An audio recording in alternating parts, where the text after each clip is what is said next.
Bem-vindos à nossa conversa de hoje. Vamos mergulhar num clássico. Um livro fundamental sobre a vida do pensamento, A Vida Intelectual do A.D. Sertilanges. É uma obra que, nossa, continua super relevante, né? Um guia para quem busca mesmo cultivar o espírito, se dedicar ao conhecimento. E olha, é legal mencionar que essa nossa exploração aqui, ela meio que conversa, se inspira no trabalho do Dr. Dario Santucci, lá no podcast Os Livros que Me Tornaram Quem Sou. Ele também foca nessas obras que transformam a gente, sabe? Sim, é uma ótima conexão. E a nossa base aqui vão ser trechos do próprio livro do Sertilhães. O desafio, eu acho, é pegar a essência do que ele aconselha, né? Porque apesar de ter sido escrito, sei lá, um século atrás, muita coisa soa surpreendentemente atual. A gente vai investigar o que ele diz sobre essa coisa da vocação para o estudo, o método, as virtudes que ele acha que não podem faltar e como organizar a vida para que o pensamento realmente aconteça, floresça. Exato. A nossa missão aqui é essa: tentar destilar o que tem de mais valioso nesses textos para quem se interessa por essa jornada intelectual, seja, sei lá, como profissão ou mesmo como paixão. Ok, então, vamos começar a desembrulhar isso aí. A primeira ideia forte dele que você já mencionou é essa: a vida intelectual não é um hobby, é quase uma consagração. O que isso quer dizer na prática? Olha, significa levar a sério mesmo. Tratar o conhecimento não como um enfeite, sabe? Mas como algo central na vida. Ele argumenta que só o desejo de saber não é suficiente. Precisa de esforço, um esforço com disciplina, com método e, talvez o mais importante, constante. Ele usa até uma metáfora bem forte, né? Diz que o gênio não é sempre o mais brilhante logo de cara, mas aquele que tem uma paciência organizada. Quer dizer, aquele que avança mesmo devagar, mas sempre, sabe? Superando a lebre indolente, que pode até ter mais talento, mas é inconstante. O gênio seria fruto dessa paciência longa e inteligente. E essa ideia de paciência organizada, para mim, parece libertadora, de certa forma, porque ele sugere que, mesmo com pouco tempo por dia, ele chega a falar em 2 horas, daria para construir um destino intelectual, desde que, claro, essas horas sejam muito bem usadas e intensas. Isso tira um peso, né? Mostra que a qualidade e a constância talvez importem mais que só a quantidade de horas na frente dos livros. Sem dúvida, é um chamado para ser consistente. Mas olha, é crucial entender que essa consagração para ele não significa se isolar, se trancar numa torre de marfim. Sertilhanges deixa isso muito claro. O intelectual pertence à humanidade, pertence ao seu tempo. Ele tem que sentir as dores, as alegrias do mundo. A solidão que ele recomenda é para aprofundar o pensamento, não para virar um egoísta ou se alienar da realidade, entende? Faz todo sentido. Total. E essa conexão com a vida aparece em outro ponto que eu acho fundamental: a importância das virtudes morais. Ele não separa o pensar do ser. Como ele diz, a gente pensa com todo o ser. Isso é muito forte. Quer dizer, então, que nosso caráter, a nossa integridade, o amor pela verdade, pelo bem, tudo isso é como se fosse o solo onde o trabalho intelectual pode de fato dar bons frutos. Exatamente. A falta dessas virtudes, segundo ele, pode distorcer o pensamento, levar a erros, erros graves, mesmo em mentes consideradas brilhantes. A busca pela verdade exige uma retidão por dentro, sabe? Existe uma unidade na vida que o intelectual não pode simplesmente ignorar. Ele não é só um cérebro, né? É uma pessoa inteira. E dentro dessas virtudes ele destaca uma: a estudiosidade. Mas não é só estudar muito, né? Ele alerta para 2 perigos aí: a negligência, claro que é não estudar, mas também o que ele chama de vancuriosidade. O que seria essa curiosidade vã? Seria aquele saber por saber, sabe? Por pura ambição pessoal, para impressionar os outros, ou pior, quando o estudo vira uma desculpa para fugir de outras responsabilidades importantes da vida. É um conhecimento que não serve a um propósito maior, que não está integrado num projeto de vida, de contribuição. É um saber meio inflado, mas vazio. Entende? Ele chama muita atenção para o propósito e para o equilíbrio. Entendi. E esse equilíbrio tem que incluir o corpo também. Parece óbvio, mas ele faz questão de frisar isso. Saúde, higiene, sono são condições básicas para a mente funcionar bem. Ele até recupera aquele ideal clássico, né? Alma sã em corpo são. Negligenciar o corpo em nome de uma suposta intelectualidade seria, na verdade, sabotar a própria ferramenta de trabalho. Absolutamente. Cuidar do instrumento é fundamental. E isso já leva a gente para a organização mais prática da vida. E aqui, o conselho principal de Sertilanges é, assim, surpreendentemente simples, quase radical hoje em dia. Simplificar. Reduzir a complexidade desnecessária da vida, o que ele chama de vida mundana. Sabe, excesso de compromisso social, muita distração, aquela busca por status que só come tempo e energia mental. Essa simplificação toda parece criar o espaço necessário para outra coisa que ele valoriza demais: a solidão.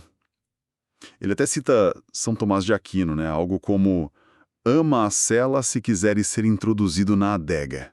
A cela como esse lugar de recolhimento, de silêncio, essencial para concentrar, para ouvir a intuição, a voz interior.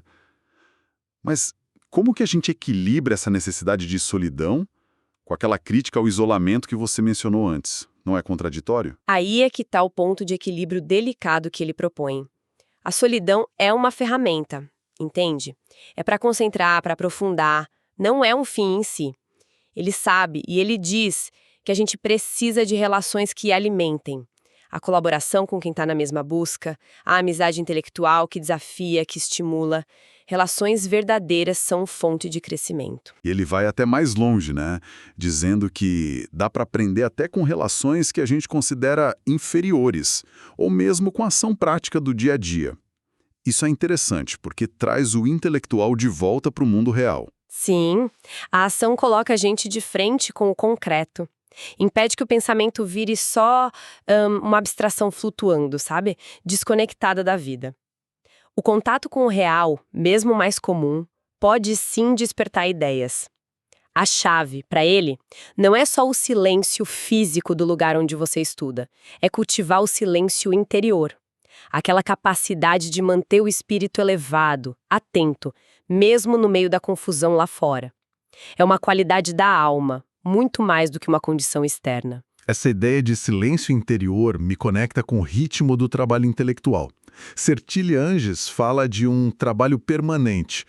Confesso que isso soa um pouco assustador, quase um burnout programado. Como que a gente entende isso direito? Não é para entender como tensão constante ou trabalhar 24 horas por dia, de jeito nenhum. É mais sobre manter o espírito num estado de prontidão, sabe? De atenção aberta para o mundo. É a capacidade de perceber conexões, de pegar ideias que surgem em momentos inesperados, numa conversa qualquer, observando algo no dia a dia, até num devaneio.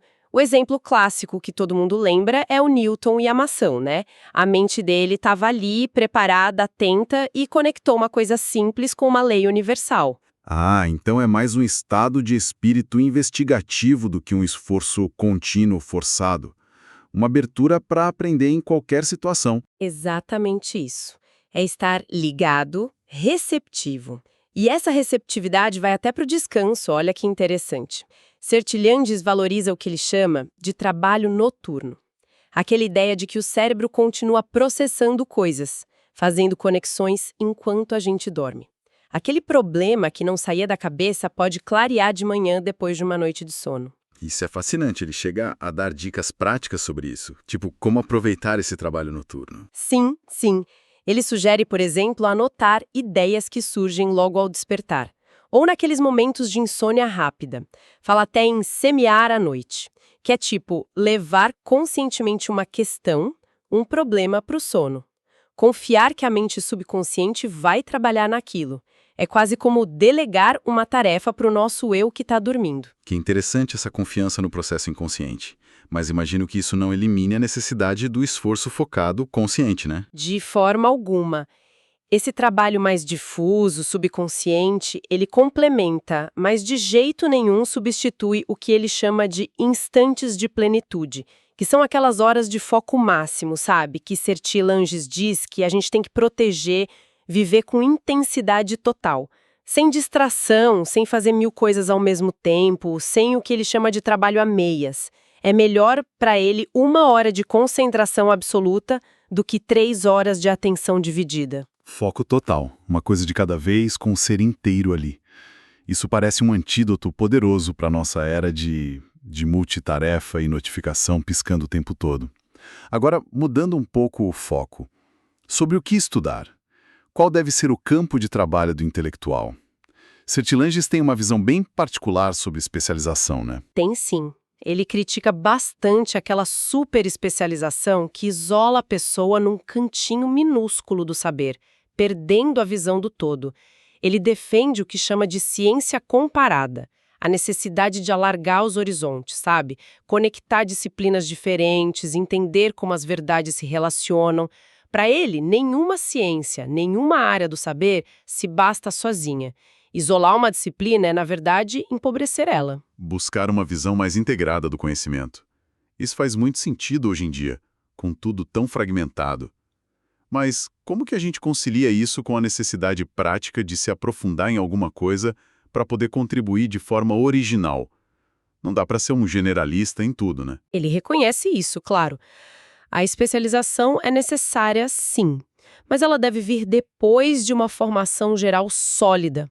E o ponto-chave, sem perder a conexão com um quadro maior. A especialidade deve ser como um poço fundo que você cava num terreno amplo que você conhece bem. Ele até menciona especificamente a filosofia e a teologia como disciplinas que ajudariam a dar essa visão que une as coisas. E destaca o tomismo como um sistema que, para ele, oferecia um quadro ideal para organizar o saber. Entendido. E qual deve ser o espírito desse trabalho, seja na fase geral ou na especialização? Que atitudes mentais ele considera essenciais? Ele destaca algumas. Primeiro, o ardor da investigação. Uma busca, assim, apaixonada mesmo, constante pela verdade. Uma inquietação que não se contenta com o superficial. Depois, a concentração, que a gente já falou. Foco total na tarefa. E talvez a mais desafiadora, a submissão à verdade. Submissão à verdade. O que isso implica exatamente? Só um pouco passivo, não? Não é passividade no sentido de não fazer nada de inércia. É mais no sentido de humildade, de receptividade. Significa deixar a realidade, os fatos, a lógica, falarem mais alto que o nosso ego, que as nossas preferências, as nossas opiniões já formadas. É ter a coragem de abandonar uma ideia que a gente ama se ela se mostrar falsa. É uma abertura radical para o que é real. Entendi. É uma disciplina do ego, na verdade. E ele menciona mais alguma coisa nesse espírito do trabalho? Sim, ele fala em alargar a visão, que é essa capacidade de ver o universal no particular, sabe? De conectar o detalhe que você está estudando com as grandes leis, os grandes princípios. E, por fim, manter o senso do mistério. Reconhecer com humildade que existe um limite para o nosso conhecimento, que nem tudo pode ser totalmente explicado ou dominado pela razão. É quase uma vacina contra a arrogância intelectual. Essas atitudes definem o como trabalhar. Agora, vamos para as ferramentas concretas que o Sertilhães recomenda. Começando pela leitura. E aqui tem aquela ideia que pode chocar um pouco. Ele diz, ler pouco. Como assim? Um intelectual que lê pouco? Esse é um dos conselhos mais famosos e talvez dos mais mal compreendidos dele. Ele não está defendendo a ignorância, óbvio. Ler pouco é um antídoto contra a leitura superficial, desordenada, aquela leitura que é só consumo passivo ou até uma fuga.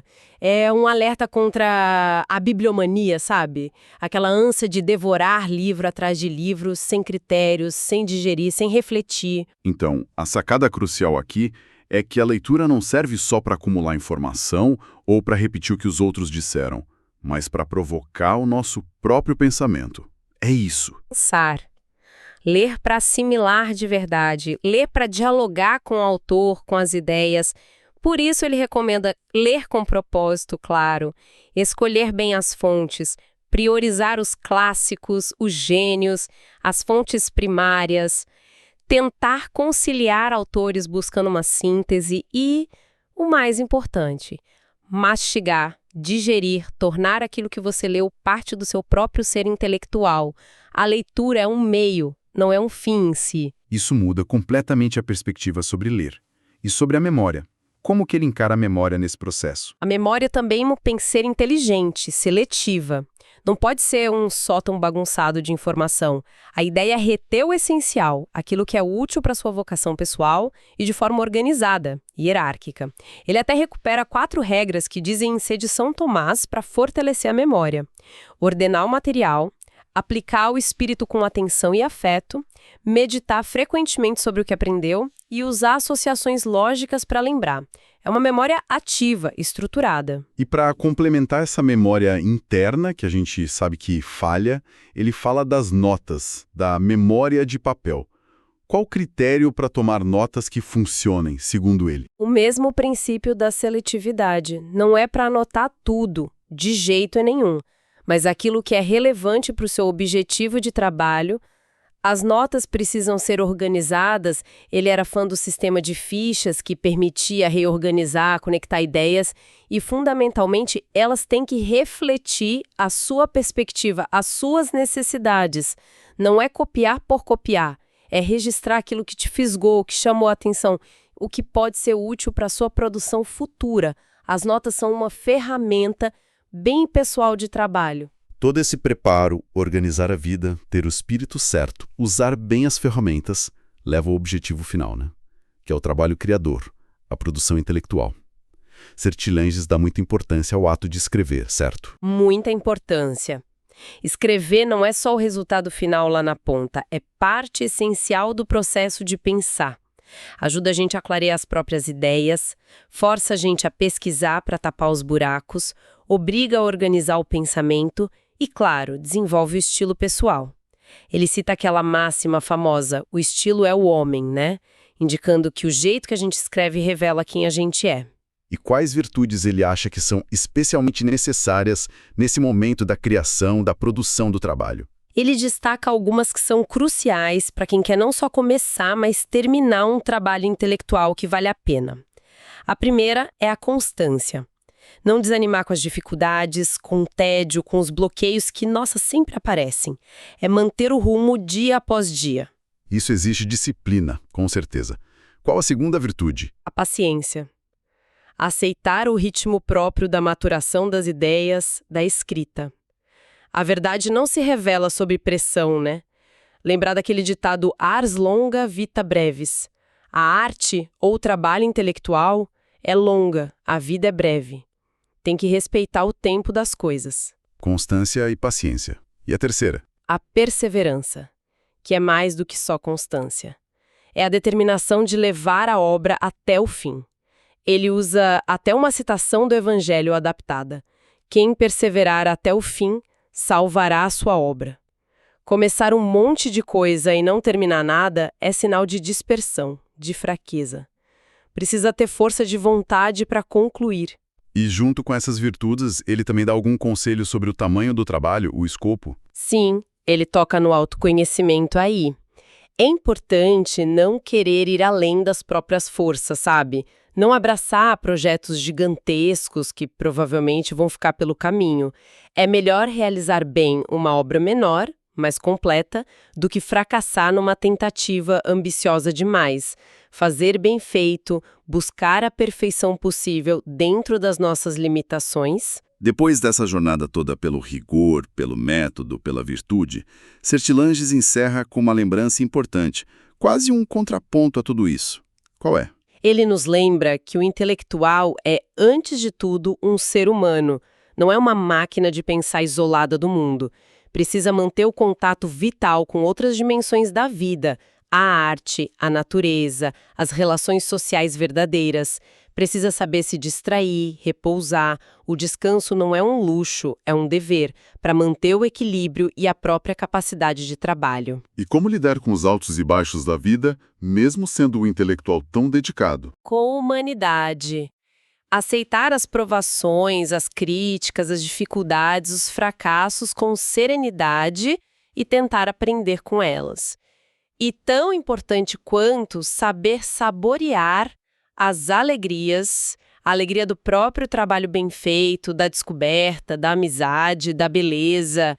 O objetivo final não é criar um especialista atrofiado na sua humanidade, mas sim um ser humano que se torna mais completo através dessa busca honesta pela verdade. É uma visão, nossa, muito integrada mesmo. A vida intelectual não como uma fuga, mas como um caminho de desenvolvimento humano pleno, que exige tanto rigor e disciplina quanto sensibilidade e equilíbrio. Exatamente. É uma proposta exigente, sem dúvida, mas profundamente humanizadora. E isso deixa a gente com uma questão para refletir, né? Talvez a provocação final dessa nossa conversa. Na nossa era de informação que some rápido, de distrações digitais por todo lado e uma pressão constante para hiperespecialização, como que a gente pode resgatar essa visão integrada dos Sertilanges? O que significaria hoje ser um consagrado à verdade nesses termos que ele propõe, buscando não apenas saber mais, mas fundamentalmente ser mais? Uma pergunta que fica ecoando. Um desafio para a gente pensar em como aplicar essa sabedoria de um século atrás aos nossos tempos tão diferentes.